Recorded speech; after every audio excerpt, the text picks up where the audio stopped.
well, for one, it's on a bit of like self-sufficient power, like renewable energies and stuff like that, like wind power, stuff like that, a bit of like water power and stuff like that, rather than using so much coal out here.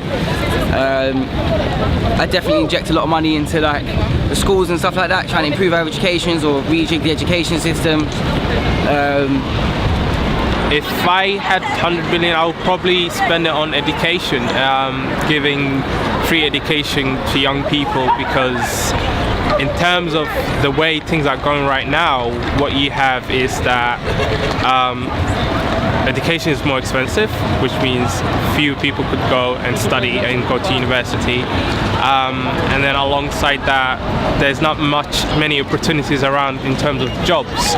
So creating jobs, that will be the priority. I would spend it on that. Don't know, maybe a time machine, something useful, maybe wind turbines, you know, a boat, because everything's melting.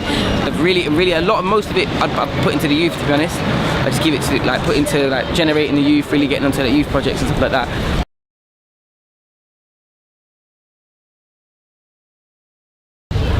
I am anti-nuclear weapon altogether, and I don't see any reason why any government should have nuclear weapons.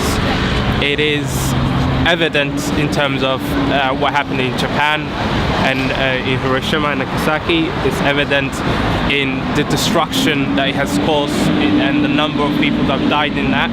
I think that should never happen again.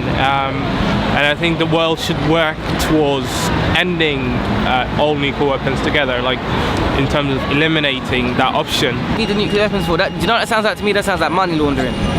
That's what that sounds like to me, because no one's ever going to see these nuclear weapons. None of us on this country are ever going to see that product. You know, whether we want it or not, we're not going to see the product. We're never going to be allowed to view the product. You know, so what's the point? Like, you know, I mean, haven't we got enough nuclear weapons already? Like, can't we borrow some from America if we need them? Like, you know what I mean? We could just bring them. I'll send a nuke over that way for me, please. You know, we don't need £100 billion on nuclear weapons. We're in some kind of, what is it? What's the deficit now? Something like some billion or something, other billions you get deficit now, man. Fund that nuclear weapon stuff, man. Send it in for the youth, them. Let them have it.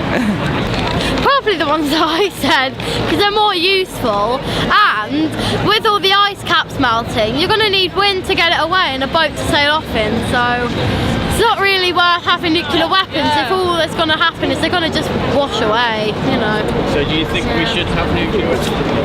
Probably not. Well, you could, but not that many. I mean, that's extreme. You could just borrow some from North Korea or something like that. If you want to fight them, then get a few, but don't spend 100 billion. That's just expensive now. I think I understand having an army, having the means to defend your country if it was attacked. Then have an army. Army is enough. And in terms of the weapons that are available to the army right now, is destructive enough.